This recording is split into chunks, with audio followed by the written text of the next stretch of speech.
Buongiorno e benvenuti a questa nuova puntata di Sicilia 24 Focus. Oggi parliamo di orti segreti, delle piccole oasi nascoste tra i palazzoni della città, tra le strade, piccole oasi che nascondono e conservano le tracce del passato, dalle sciare laviche della grande eruzione agli strumenti di lavoro dei contadini, un mondo che non c'è più, e poi piante e animali che non ti aspetti in un ambiente urbano.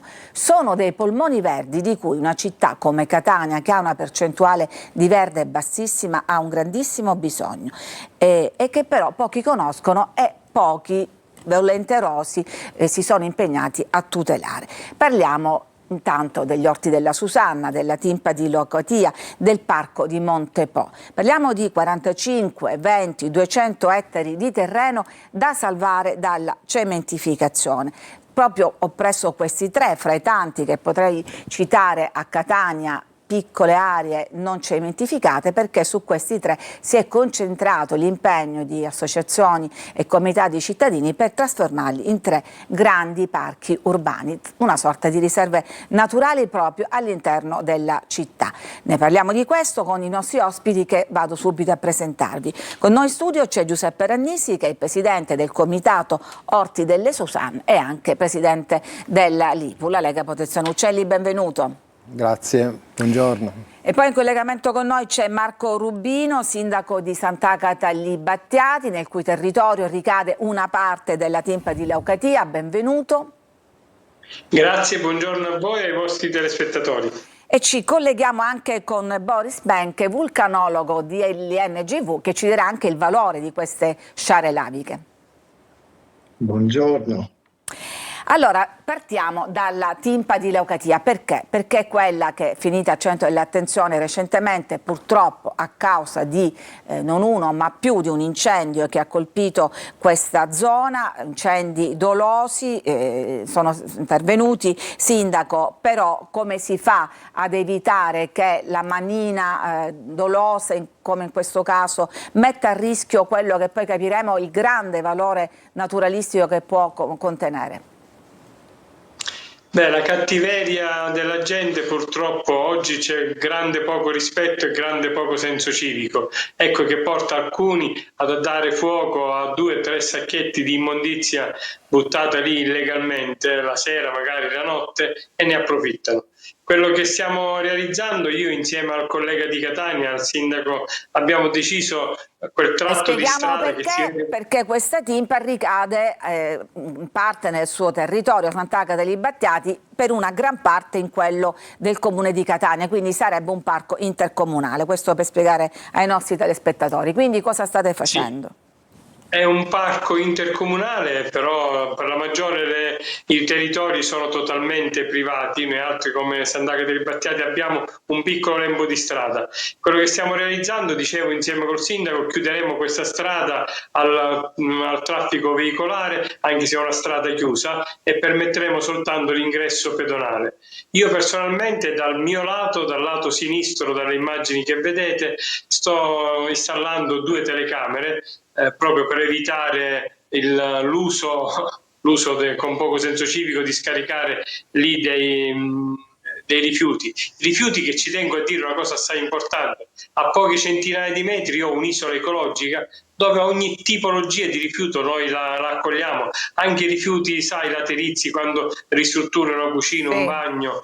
Ecco, quindi è proprio in dispregio proprio anche del minimo senso civico. Sindaco, torno da lei tra poco. Intanto chiedo a Giuseppe Rannisi che cosa mettono a rischio queste fiamme, questi incendi, che cosa c'è là dentro quei canneti, quei torrenti? La Timpa di Leucatia è un piccolo scrigno di biodiversità che è rimasto separato dal resto di natura da una urbanizzazione notevole.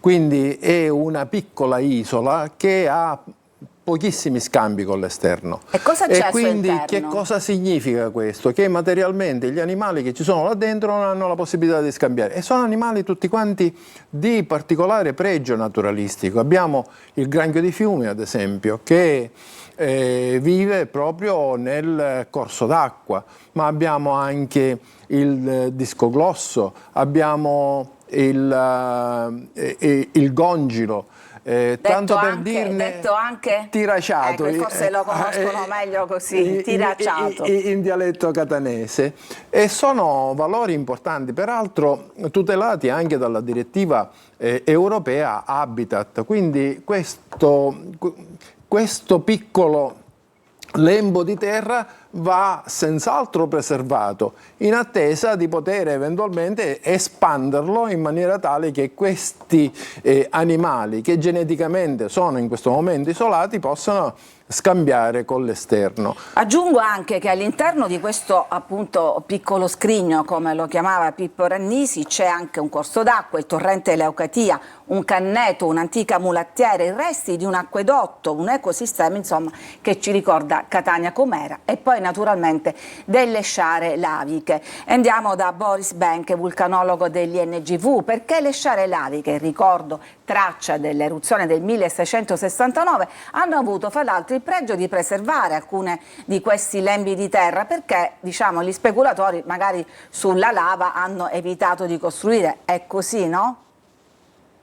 Ma sì, effettivamente ci sono diverse colate storiche, c'è quella più recente, 1669, più a ovest, e un'altra del Medioevo, più a est, che sono effettivamente alcuni degli ultimi lembi di lave dell'Etna che sono ancora accessibili nel territorio di Catania e dei comuni circostanti. E questo secondo me è anche importante, di mantenere comunque un pochettino questo contatto con quello che ha essenzialmente creato tutto questo territorio, no? Che sono le colate laviche dell'Etna, e con le quali soprattutto a Catania si è abbastanza perso il rapporto. Quindi non c'è solo la montagna che noi guardiamo alzando lo sguardo all'orizzonte, ci sono anche le sue propaggini che arrivano fino alla città. Sindaco, che cosa sa... effettivamente arriva lì. Arriva fino a, tra l'altro lo vedremo poi più avanti quando parleremo degli orti della Susanna, che mi spiegavano che sono proprio i piedi dell'Etna, lo vedremo meglio. Sindaco, voi cosa state facendo per tutelare? Sindaco Rubino? Sì, eccomi, ecco. Adesso la sento. Ok, che cosa state facendo per preservare quest'area? Beh, lo abbiamo fatto qualche anno fa, abbiamo totalmente bloccato ogni forma di cementificazione. Quella che è la collina Leucatia per noi è un polmone verde sacro che deve restare come è stato creato. Ecco che ho bloccato con il nostro piano regolatore ogni forma di possibilità di soltanto piantare un chiodo. Ecco. Quindi c'è un vincolo di totale inedificabilità. Assoluto, un vincolo assoluto che è stato posto da questa amministrazione affinché la collina Leucatia resti un polmone verde, con quello che ha detto poc'anzi il vostro ospite, quel granchio di fiume che è bellissimo e che io ho avuto il piacere di vedere quando vado tra i canneti. Pippo Rannisi, però è vero che il territorio che ricade a Sant'Agata dei Battiati è una piccola porzione di tutta quest'area, tutto il resto invece è a rischio. Tutto il resto è a rischio. Una parte è tutelato da un vincolo di inedificabilità assoluto posto dalla sovrintendenza, che è tutta la fascia di bosco ai piedi del terrazzo lavico. Un'altra parte è tutelata sempre dalla normativa, in quanto l'acqua stessa, la sorgente, il corso d'acqua è tutelato dalla normativa. Dobbiamo vedere come... Quindi è tutto tutelato? No, non è tutto tutelato, sono piccoli lembi.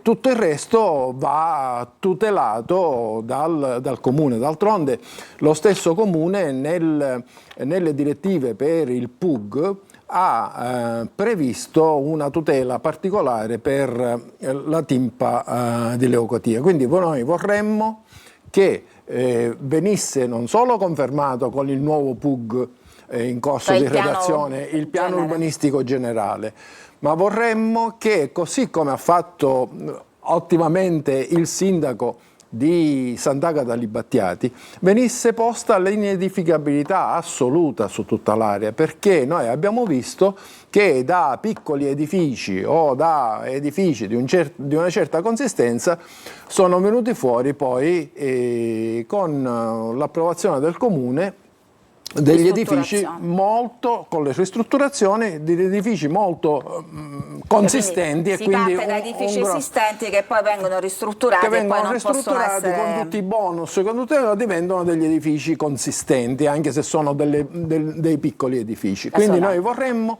proprio questo, che il comune non solo confermasse la volontà di tutelarla, vediamo se ce la facciamo come riserva naturale, come intanto parco urbano, ma che ci fosse una inedificabilità assoluta su tutta l'area della Timpa. Diciamo che è un'area, a parte diciamo, gli incivili che buttano la spazzatura, di non facile accessibilità, perché c'è questo canneto, c'è un intreccio molto fitto di vegetazione. Ecco, si può visitare? Bisogna... vediamo che dice il sindaco.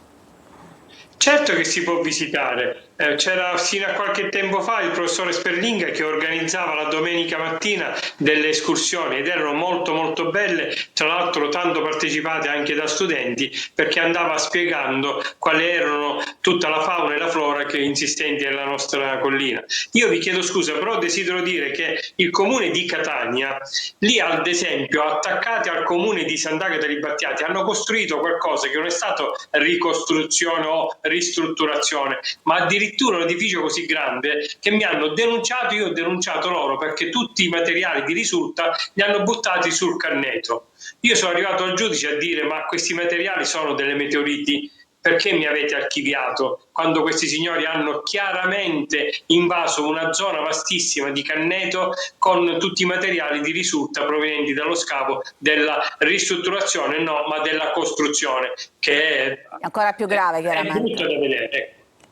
E questo ricade nel territorio del comune di Catania, quindi lei diciamo sì, in quel ma caso... i materiali li hanno riversati sul comune di Sant'Agata Libattiati, certo. Li ho prontamente bloccati e denunciati. E diciamo poi, Sindaco, e poi la saluto perché parleremo di un altro polmone verde in cui lei non è interessato. Diciamo anche che i sindaci, con tutta la buona volontà, possono fare fino a un certo punto, perché, come mi diceva lei, non è in dissesto, ma insomma c'ha una mole di debiti pesante. Per esempio non si può procedere a espropriare questo terreno, no?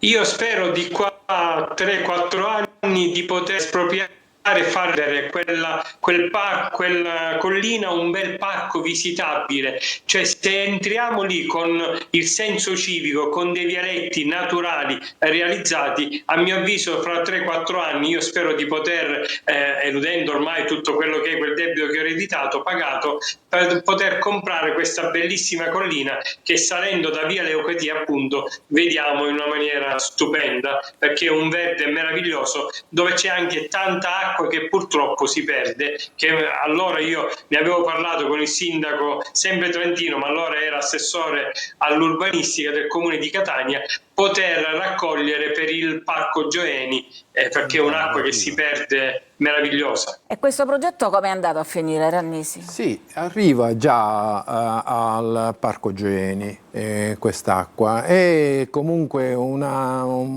diciamo, è stato proposto ed è stato realizzato questo sistema di raccolta delle acque che trasferiscono le acque della Leucadia al Parco Gioeni.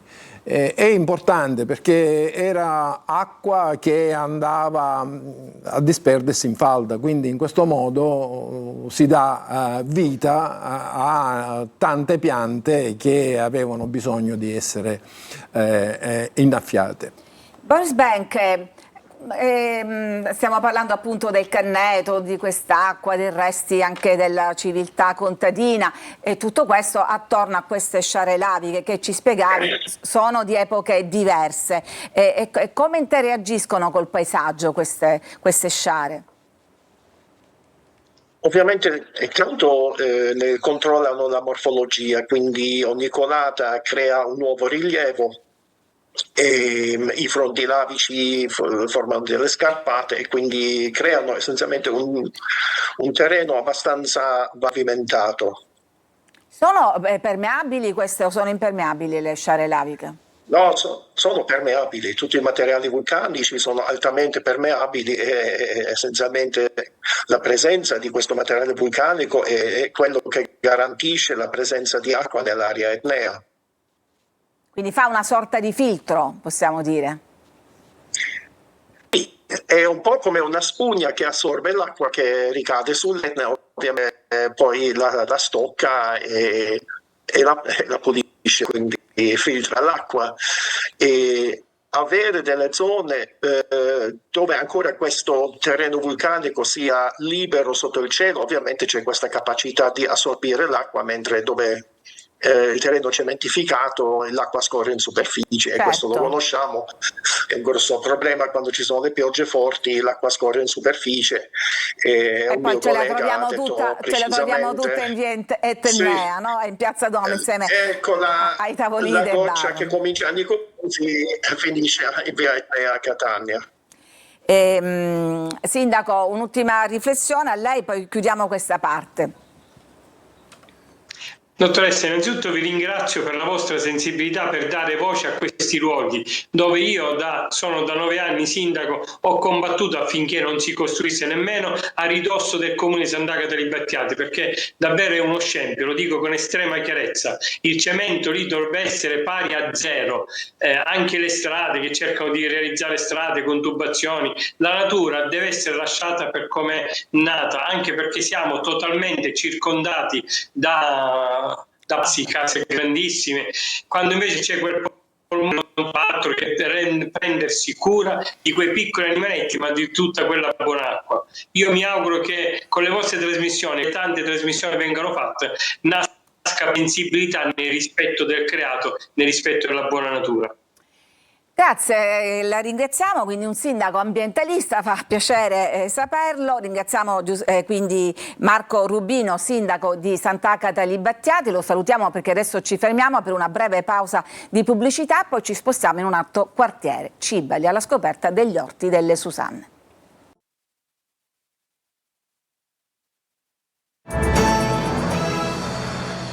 Bentrovati per la seconda parte di questa puntata dedicata agli orti segreti di Catania, queste porzioni di territorio che spesso grazie alla presenza di sciara lavica si sono preservate dalla cementificazione selvaggia. Ci spostiamo adesso nel cuore del quartiere Cibali per scoprire gli orti della Susanna. Ci siamo stati qualche tempo fa, abbiamo realizzato un servizio, abbiamo visto persino un rapace che faceva il suo pranzo proprio in mezzo a questa macchia mediterranea. Qui la porzione è un po' più piccola, parliamo di 18 e 19 ettari, e però dobbiamo dire che questo lembo di terra è stato, per così dire, adottato da tutta una serie di associazioni e comitati cittadini che hanno lottato per ottenere una tutela e che hanno conseguito anche un bel risultato. Chiedo, mentre parla Rannisi, alla regia di far vedere i 2 allegati che abbiamo preparato. Cosa avete ottenuto? Abbiamo ottenuto che la sovrintendenza ha ampliato la superficie con un vincolo di modificabilità assoluta. Questo è il vecchio vincolo. Quindi la parte gialla è la tutela. La parte gialla è il livello di tutela 1, mentre cioè invece totale inedificabilità. No, parziale. È parziale inedificabilità, mentre invece la parte rossa è l'area invece ha di inedificabilità assoluta. Quindi una gran parte. Una gran parte, non solo, ma è stata ampliata sulla vediamo in questo. Sì, su nostra richiesta, su richiesta del comitato di proposta del parco Orti fonti della Susanna, di cui fanno parte... Non le possiamo elencare non tutte le perché possiamo sono elencare, sono una tantissime. ventina di associazioni, Esatto. associazioni ambientaliste, di interesse sociale e così Ecco, e qui via. questa è aggiornata a pochi giorni Questo fa. è quello che è uscito è stato pubblicato proprio venerdì.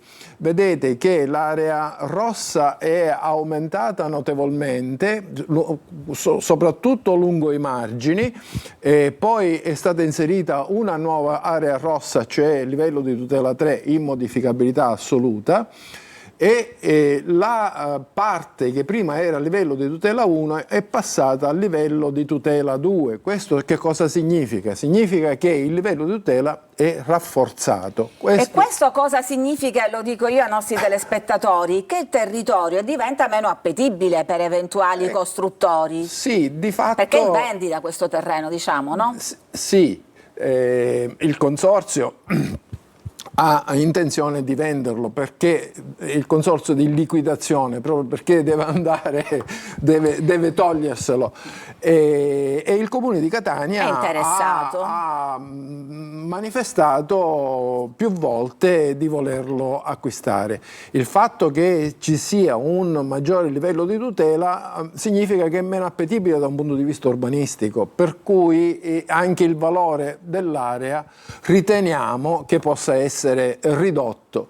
Ma voi guardate... Questa stiamo vedendo, volevo dire che a parte anche qui la macchia mediterranea, c'è poi una grotta di argilla rossa, ci sono le gebbie per l'irrigazione, la grotta lucenti, la presenza oltre che anche di rapaci come appunto Poiane e Gheppi. Mi spiegavano, caro Boris Benche, che qui ci sono le propaggini dell'Etna, cioè è come se l'Etna, che noi vediamo appunto così lontana, arriva fino a qui, cioè fin dentro la città. È così?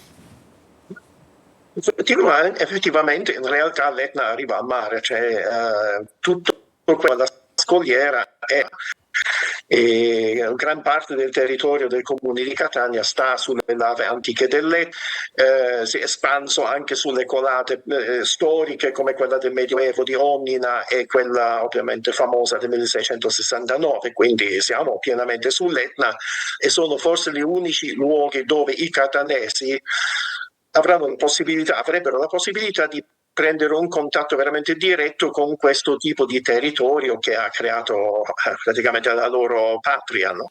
Che magari non sempre lo si sa. E poi diciamo gli esperti, lo sappiamo anche un po' noi, ma certo non siamo in grado di datare, no? Quando la vegetazione si impossessa delle lave e quindi vediamo la diversa colorazione delle lave, voi siete in grado di capire esattamente a quale eruzione risaliva.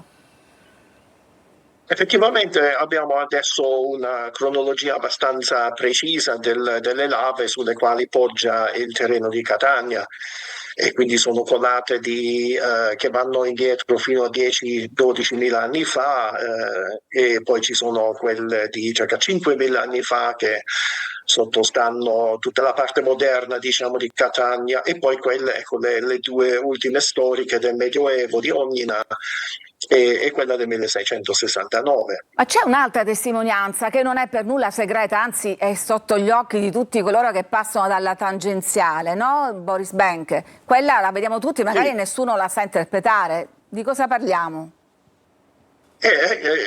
Quando si fa dalla tangenziale, praticamente dallo svincolo di Mestre Bianco in poi, andando verso nord, si vedono questi affioramenti di lava, si vedono i terreni ancora abbastanza caotici, ancora non completamente consumati. E anche addirittura dei tunnel lavici. Ovviamente sì, c'è uno bellissimo che si vede sotto la statuetta della Madonna lungo la tangenziale e ci sono ovviamente diversi tunnel lavici perché la lava per poter raggiungere il mare, per poter raggiungere la zona di Catania doveva essere ingrottata, se no non camminava così lontano. Così veloce. Pippo Rannisi, grande sforzo degli ambientalisti per tutelare questi parchi, forse non ci sarà il tempo di parlare dell'altro grande progetto, quella del parco di Monte Po, però diciamo si parla anche di un parco delle lave. Sì, sarebbe un bel progetto. Catania è stata costruita sulla lava La lava del 1669 è una lava molto importante per la nostra città e si potrebbe pensare ad un vero e proprio parco delle lave. Fra l'altro Catania dovrebbe avere un museo delle lave, per cui andare a proteggere quello che è rimasto di queste grandi colate sarebbe effettivamente una cosa molto importante. Significa dare anche corpo al museo. Le lave danno corpo al museo e il museo dà corpo alle lave, di fatto. Un riconoscimento estremamente importante. Noi abbiamo proposto sia gli orti di Cibali come parco in cui abbiamo le ultime propaggini in questa zona della colata del 1669 e anche perché queste aree relitte dentro una città altamente urbanizzata sono fondamentali.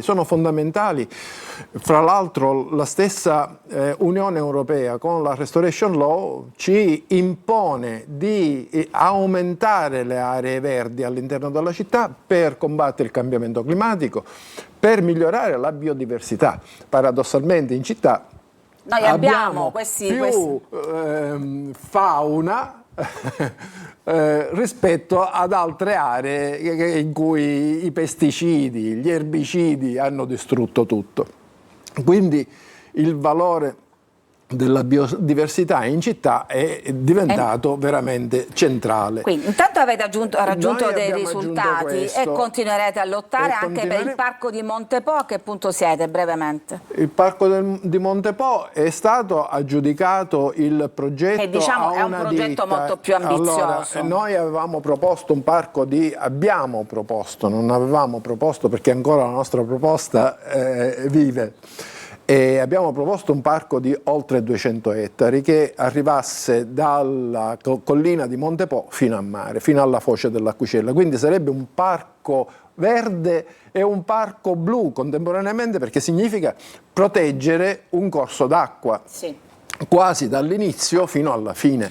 Questo progetto è bellissimo. Progetto ambizioso. Il Comune di Catania è partito con i primi 28 ettari. Io dico con i primi 28 ettari perché noi speriamo che possa crescere tanto e speriamo che questo progetto di 28 ettari possa essere avviato al più presto, anche se abbiamo visto che sono stati avviati i primi lavori, la bonifica degli ordigni bellici e l'eliminazione di rifiuti.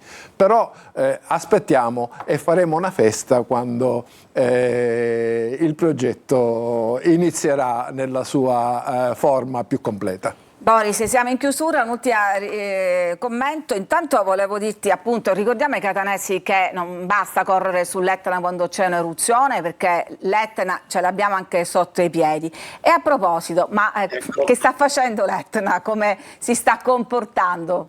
È un po' silente da un po' di tempo. In questo momento sta ovviamente preparando, come fa sempre tra un'eruzione e l'altra, sta preparando la prossima attività che probabilmente all'inizio non sarà una cosa immensa. Abbiamo un po' di attività all'interno di 3 dei 4 crateri sommitali, ma rimane tutto molto confinato là dentro, quindi prossimamente capace che vedremo delle belle attività ai crateri sommitali. E poi il resto lo vedremo poi andando avanti nei mesi, negli anni. Naturalmente l'Etna non ci avvisa troppo in anticipo, ma insomma voi la monitorate costantemente e sapete che cosa bolle là dentro. Allora, quando sarà, sì, lo sapremo, lo diremo. Con un po' di anticipo. E allora ringrazio Giuseppe Rannisi, presidente del Comitato Orti delle Susanne e presidente della Lipu, e ringrazio Boris Benche, vulcanologo dell'INGV. Grazie come sempre anche a voi che ci seguite da casa. Grazie per l'opportunità.